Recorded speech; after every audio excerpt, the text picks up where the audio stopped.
আচ্ছা বন্ধুরা, আমি গৌরব চ্যাটার্জি। আমি একজন সাইকোলজিস্ট। বিগত কয়েকটি ভিডিওতে আমি ল অফ অ্যাট্রাকশন সম্বন্ধে আবার থেকে নলেজগুলো শেয়ার করছি আমার ভিডিওগুলোতে। আমি রিসেন্টলি যেগুলো দিয়েছি তাতে এটা বলেছি যে ল অফ অ্যাট্রাকশনটা কী এবং law of attraction, law of assumption, এই দুটোর মধ্যে পার্থক্য বোঝাবার চেষ্টা করেছি। এবং এগুলো প্র্যাকটিস করতে গেলে কি কিরকম মানসিক প্রস্তুতির প্রয়োজন হয়, কি ভুল ত্রুটি মানুষ করে থাকে, এই নিয়ে কিছুটা আলোচনা হয়েছে। তারই জেরে আমি এটা বলছি এখন যে একটা বড় জিনিস হলো ল অফ অ্যাট্রাকশনের। সে বড় জিনিসটা হলো ছোটোখাটো যেগুলো ম্যানিফেস্টেশন মানুষ করে ল অফ অ্যাট্রাকশন যার জন্য করে, সেগুলো ছোটোখাটোগুলো হয়ে যায়। কিন্তু একটু বেটার কোয়ালিটির যে ম্যানিফেস্টেশন বা নিজের লাইফ সংক্রান্ত যেসব ব্যাপার রয়েছে, নিজের লাইফ যেখানে পরিবর্তন করবার ব্যাপার আছে, সেখানে আরও কিছু দিকে নজর রাখতে হয়। কঠিন কিছুই থাকে না, কঠিন জিনিস কিছু দেওয়া হয় না, যেগুলো দৈনন্দিন কাজের সাথে অল্প অল্প করে প্র্যাকটিস করলেই হয়। কিন্তু এই প্র্যাকটিস বা প্রস্তুতি ওটার দরকার হয়। তার মধ্যে একটি প্রস্তুতি হলো সেলফ কনসেপ্ট আর সেলফ লাভ। এই দুটো কিন্তু অনেকে ইগনোর করে। দেখা যায় বেশিরভাগ ভালোবাসার ব্যর্থতার ক্ষেত্রে বা টাকা পয়সার ব্যাপার হলো বা অনেক কিছুই হলো, যেখানে দেখা যায় যে হয়তো শুধু যে প্র্যাকটিস করছে তার সেলফ কনসেপ্ট বা সেলফ লাভ যতখানি হওয়া উচিত ততখানি নেই। এবং তার জন্যে সে যতই প্র্যাকটিস করুক না কেন, যতই সে ব্যবসার উন্নতি হোক আর ভালোবাসার সাফল্য হোক, যতই সে আ চর্চা করুক না কেন, টেকনিক, এই টেকনিক, সেই টেকনিক, টেকনিক কখনো ম্যানিফেস্ট করে না, সোজা কথা।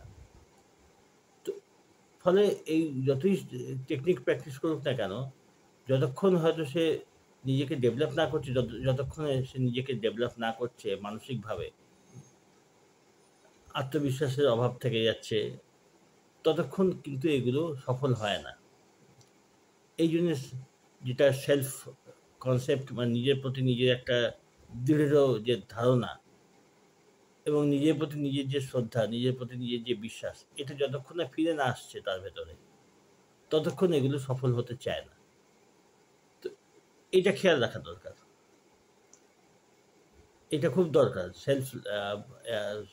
সেলফ কনসেপ্ট, সেলফ লাভ, এই দুটোই একটা ডেভেলপমেন্ট দরকার হয়।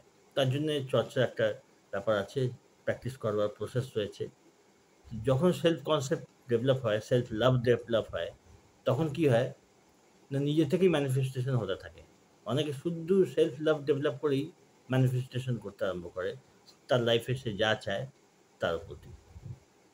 সে যদি ভালোবাসায় সফল হতে চায়, সে যদি আর্থিক দিক দিয়ে সফল হতে চায়, তখন এইসব জিনিসগুলো কাজে লাগে।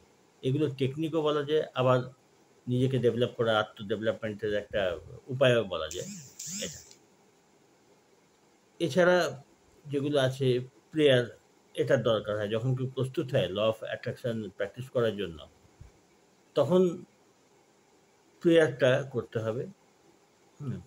একটা প্রেয়ার ব্যাপার আছে। প্রেয়ারের মধ্যে যেমন হো'পোনোপোনো শেখানো হয় প্রেয়ার।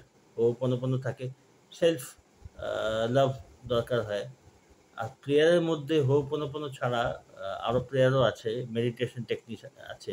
এই টেকনিকগুলো, এগুলোকে এভয়েড করলে কিন্তু খুব মুশকিল হয়। যদিও আম সেলফ সরি, যেটা বলছিলাম যে আ ল অফ অ্যাট্রাকশন, তার সাথে law of assumption. Law of অ্যাজাম্পশনে হো'পোনোপোনো ওখানে প্র্যাকটিসের দরকার হয় না। ওরা হো'পোনোপোনো নিয়ে মাথা ঘামায় না। ল অফ অ্যাট্রাকশনে ওটাকে অ্যাডপ্ট করেছে। ল অফ অ্যাট্রাকশন দরকার হয়। তো এইসব জিনিসগুলো প্রেয়ার প্র্যাকটিস করা, এর জন্যে আলাদা টেকনিক বিশেষ কিছু নেই। সাধারণভাবে প্রেয়ার প্র্যাকটিস করতে হয়। এবং অনেকে প্রেয়ার প্র্যাকটিসও করে না। সবাই যে প্রেয়ার টেকনিক প্র্যাকটিস করে তা নয়, কিন্তু এটা একটা উপকারী জিনিস আছে। তো এইসব জিনিসগুলো আছে। এগুলো প্র্যাকটিসের মধ্যে রাখতে হয়। আর তাহলে কি হয় না, মেডিটেশন দরকার হয়, সেলফ লাভের দরকার হয়, মানে সেলফ রেসপেক্ট বজায় রাখবার ব্যবস্থা, যে টেকনিকগুলো আছে সেগুলো প্র্যাকটিস করতে হয়। এগুলো একদম বেসিক জিনিস। ল অফ অ্যাট্রাকশন প্র্যাকটিস করতে গেলে এগুলো দরকার হয়। আর প্রেয়ারেরও দরকার হয়।